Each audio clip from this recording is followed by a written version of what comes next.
इस वीडियो में हम कक्षा 8 का प्रश्नावली 2.2 का प्रश्न नंबर 5, 6 और 7 को हल करेंगे। तो चलिए स्टार्ट करते हैं इस वीडियो को। तो देखिए डियर स्टूडेंट्स, प्रश्न नंबर 5 में हमसे क्या कहा गया है, दो संख्याओं में अनुपात 5:3 है, यदि उनमें अंतर 18 है तो संख्याएं ज्ञात कीजिए। तो देखिए इसका सॉल्यूशन हम कैसे करेंगे। हमें प्रश्न में क्या दिया गया है, 5:3 और हमसे संख्याएं पूछा गया है। तो ध्यान दीजिए, जब भी आपके प्रश्न में इस तरह से अनुपात में दिया गया होता है तो इसको आपको x लगाकर और मान लेना है। जैसे कि इस 5 को हम 5x मान लेंगे और 3 को हम 3x मान लेंगे। यही दोनों संख्याओं को हमें मान लेना है। तो देखिए अब यहाँ पर सबसे पहले हम अपने सॉल्यूशन में क्या करेंगे कि मान लेंगे यहाँ पर हम पहली संख्या, ठीक है, क्योंकि हमें कहा गया है कि दो संख्याएं हैं, तो इसीलिए सबसे पहले हम पहली संख्या मानेंगे। तो यहाँ पर लिख लेंगे माना पहली संख्या। तो देखिए ये हम क्या मानेंगे, 5x। इसी तरह से जो दूसरी संख्या है उसको भी मान लेंगे। तो दूसरी संख्या हम क्या मानेंगे, ये वाला, यानी कि 3x। अब हमें प्रश्न में क्या कहा गया है कि जो दोनों संख्याएं हैं उनमें अंतर 18 है, यानी कि जो ये दोनों संख्याएं हैं इनको हम घटाएंगे तो हमें 18 मिलेगा। अंतर का मतलब होता है घटाना। तो अब यहाँ पर हम प्रश्नानुसार करेंगे, यानी कि जो हमें प्रश्न में कहा गया है उसके अनुसार। तो हमें क्या कहा गया है कि दोनों संख्याओं में अंतर 18 है, यानी कि जो ये हमारी पहली संख्या है 5x और जो ये दूसरी संख्या है 3x, इन दोनों को घटाएंगे तो हमें कितना मिलेगा, 18। अब इसको हमें सॉल्व करना है। तो यहाँ पर 5x में से 3x घटाएंगे तो कितना बचेगा, 2x बराबर में 18। तो यहाँ से x बराबर क्या होगा, ये 18 और 2 इधर गुणा में है, इधर आके भाग हो जाएगा। तो ये 2 एकम 2, 2 9 18 कट जाएगा। तो x का मान क्या आ गया, 9। ठीक है, तो ये हमने x का मान निकाल लिया। अब हमें क्या बताना है, दोनों संख्याएं। तो देखिए सबसे पहले हम ये जो पहली संख्या है इसको बताएंगे। तो यहाँ पर लिख लेते हैं पहली संख्या। तो इसको हमने 5x माना है, तो ये हो जाएगा 5 गुणा में x का मान है 9, तो ये लिखा 5 9 45। तो ये हमारी पहली संख्या है। अब जो दूसरी संख्या है वो भी यहाँ पर हम बताएंगे। तो दूसरी संख्या को हमने 3x माना है, तो ये लिख लेते हैं। अब ये हो जाएगा हमारा 3 गुणा में x का मान 9 है, तो 3 9 27। तो ये दोनों हमारे संख्याएं हैं, ठीक है। तो यही दोनों हमारा आंसर है। तो इस तरह से हमारा प्रश्न नंबर 5 का सॉल्यूशन कंप्लीट हो गया। अब चलिए हम प्रश्न नंबर 6 को हल करते हैं। अगर आपने इसको नोट नहीं किया है तो वीडियो को पॉज करके नोट कर लीजिए, नहीं तो इसका फोटो मैं आपको टेलीग्राम ग्रुप पर सेंड कर दूंगा। अगर आपने टेलीग्राम ग्रुप ज्वाइन नहीं किया है तो उसको ज्वाइन कर लेना, उसका लिंक आपको इस वीडियो के डिस्क्रिप्शन में मिल जाएगा, वहां पर क्लिक करके ज्वाइन कर सकते हैं। तो चलिए अब हम प्रश्न नंबर 6 को हल करते हैं। तो देखिए डियर स्टूडेंट्स, प्रश्न नंबर 6 में हमसे क्या कहा गया है, 3 लगातार पूर्णांकों का योग 51 है, पूर्णांक ज्ञात कीजिए। तो देखिए इसका सॉल्यूशन हम कैसे करेंगे। हमें कहा गया है कि पूर्णांक ज्ञात करने के लिए, और हमें प्रश्न में 3 लगातार पूर्णांकों का योग 51 दिया है। तो देखिए हमें तीनों पूर्णांक नहीं पता है, तो इसको सबसे पहले हम मान लेंगे। तो यहाँ अपने सॉल्यूशन में लिखेंगे कि माना 3 पूर्णांक है, तो हम सबसे पहले जो पहला पूर्णांक होगा उसको मान लेंगे। तो देखिए पहला पूर्णांक को हम x मान लेंगे। अब इसी तरह से जो दूसरा पूर्णांक होगा उसको भी मानेंगे। तो देखिए दूसरा पूर्णांक हम क्या मानेंगे, हमें प्रश्न में क्या कहा गया है कि 3 लगातार पूर्णांक हैं। अब लगातार का मतलब क्या है कि जैसे देखिए 1 2 3 4 5 ये सारे क्या हैं, लगातार हैं। इसी तरह से जो पूर्णांक हैं वो भी हमारे लगातार हैं। तो इसीलिए x के बाद अगला क्या होगा लगातार पूर्णांक में, तो ये हमारा x प्लस 1 होगा। क्योंकि जैसे यहाँ पर देखिए 1 के बाद अगला 2 है, तो 2 कैसे आया है, इस 1 में 1 जोड़ने पर। इसी तरह से 2 के बाद अगला 3 है, तो 3 कैसे आया है, 2 में 1 जोड़ने पर। इसी तरह से ये जो हमारा पहला पूर्णांक x है, तो इसके बाद अगला क्या होगा, x प्लस 1 ही होगा, यानी कि हमने 1 जोड़ दिया।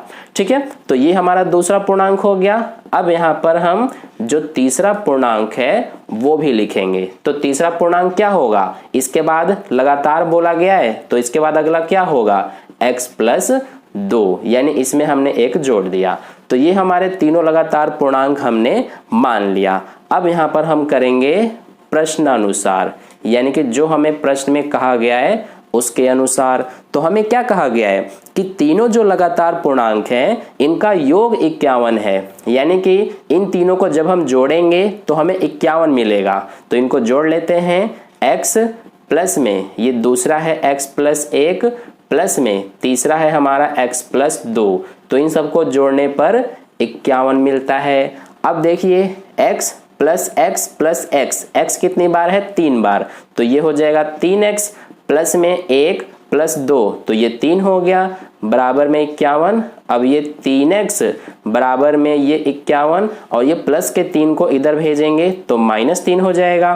तो 3x बराबर कितना आ जाएगा? 51 में से 3 माइनस करेंगे तो 48 बचेगा। तो यहाँ से अब x बराबर क्या हो जाएगा? 48। ये 3 इधर आके भाग हो जाएगा। तो ये हमारे दोनों 3 के पहाड़े से कटेंगे, ये 1 बार में और ये 16 बार में। तो x का मान कितना आ गया हमारा? 16। ठीक है, तो ये हमने अब x का मान निकाल लिया। अब हम बताएंगे जो हमारे तीनों पूर्णांक है वो। तो सबसे पहले हम जो पहला पूर्णांक है ये बता देते हैं। तो देखिए पहला पूर्णांक हमने x माना है और x का मान 16 आया है। तो पहला पूर्णांक हमारा क्या है? 16। अब इसके बाद जो दूसरा पूर्णांक है वो भी हम बता देते हैं। तो दूसरा पूर्णांक हमने x प्लस 1 माना है, यानी x का मान 16 प्लस 1 ये हो गया 17। तो दूसरा पूर्णांक हमारा 17 है। अब इसके बाद तीसरा पूर्णांक बता देते हैं। तो तीसरा पूर्णांक हमने x प्लस 2 माना है। तो x का मान 16 प्लस 2, तो ये हो गया 18, यानी कि 16, 17, 18 यही तीनों हमारे लगातार पूर्णांक हैं। ठीक है, तो यही हमारा आंसर है। तो इस तरह से प्रश्न नंबर 6 का सॉल्यूशन कंप्लीट हो गया। अब चलिए हम प्रश्न नंबर 7 को हल करते हैं। तो देखिए डियर स्टूडेंट्स, प्रश्न नंबर 7 में हमसे क्या कहा गया है? 8 के 3 लगातार गुणजों का योग 888 है, गुणजों को ज्ञात कीजिए। तो देखिए इसका सॉल्यूशन हम कैसे करेंगे? हमें कहा गया है कि गुणजों को ज्ञात करने के लिए। तो देखिए प्रश्न में हमें कहा गया है कि ये गुणज किसके हैं? 8 के हैं। तो हमें ये गुणज नहीं पता है, तो इनको हम सबसे पहले क्या करेंगे? मान लेंगे। तो यहाँ पर हम लिखेंगे माना। हमें क्या कहा गया है कि 8 के 3 गुणज हैं। तो सबसे पहले हम जो पहला गुणज है इसको मान लेंगे। तो लिखेंगे माना पहला गुणज, इसको क्या मानेंगे हम? x। इसी तरह से जो दूसरा गुणज होगा इसको भी हम मान लेते हैं। तो देखिए अब ध्यान दीजिए, दूसरा गुणज हम क्या मानेंगे? गुणज का मतलब क्या है कि यहाँ पर हमें कहा गया है कि 8 के 3 लगातार गुणज हैं, यानी कि आप मान सकते हैं 8 का पहाड़ा। तो देखिए ये हमारा क्या होता है? 8 एकम 8, 8 दूना 16, 8 तिया 24, 8 चौक 32, इसी तरह से। तो ये हमारे क्या है? 8 के गुणज हैं।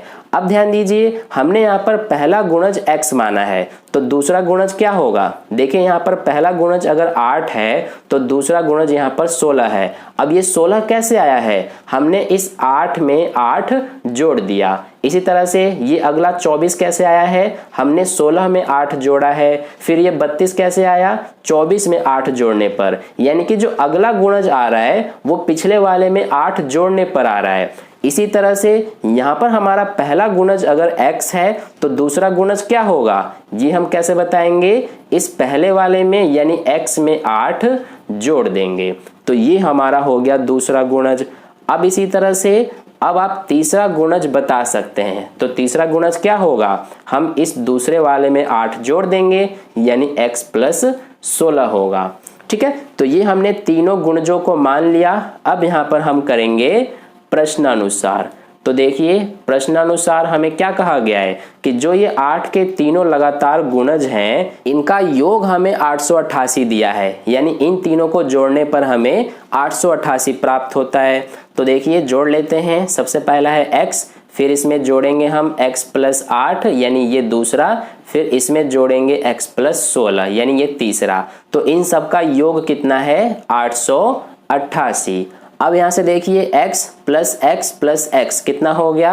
3x, और ये हमारा 8 प्लस 16 24 हो जाएगा, बराबर में 888। अब ये 3x इस 24 को इधर भेज देंगे तो ये हमारा 24 माइनस में हो जाएगा।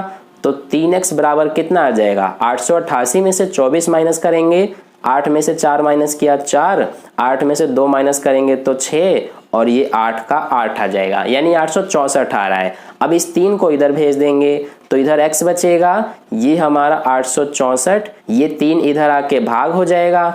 तो अब देखिए जब आप 3 से 864 को भाग करेंगे तो कितना आएगा, ये हमारा 3 दूना 6, ये यहाँ पर हमारा 26 हो जाएगा, यानी 3 अट्ठे 24, ये हमारा हो जाएगा 24, यानी 3 अट्ठे 24।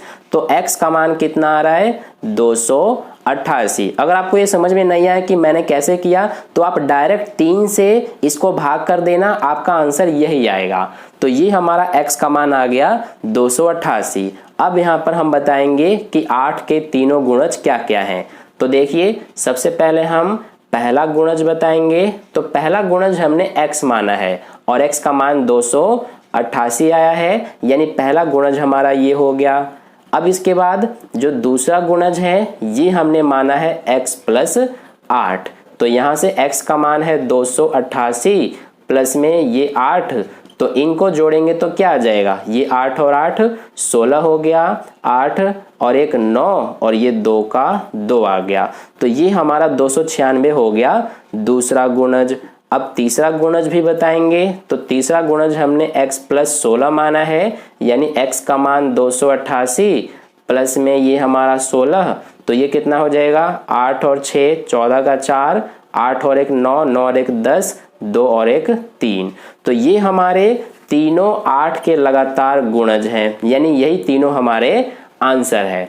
तो इस तरह से प्रश्न नंबर 5, 6 और 7 का सॉल्यूशन कंप्लीट हो गया। आई होप आपको अच्छे समझ में आ गया है। अगर आपको वीडियो अच्छा लगा है तो लाइक कर देना, अपने दोस्तों के साथ शेयर कर देना, और पहली बार वीडियो को देख रहे हैं तो चैनल को सब्सक्राइब करके बगल में जो बेल आइकन आता है उस पर ऑल वाले पे क्लिक कर लेना, ताकि नेक्स्ट वीडियो जैसी अपलोड की जाए उसका नोटिफिकेशन सबसे पहले आपको मिल जाए। और कहीं पर भी कोई डाउट है तो आप मुझसे कमेंट करके पूछ सकते हैं, मैं आपको समझा दूंगा। मिलते हैं फिर अगली वीडियो में। धन्यवाद।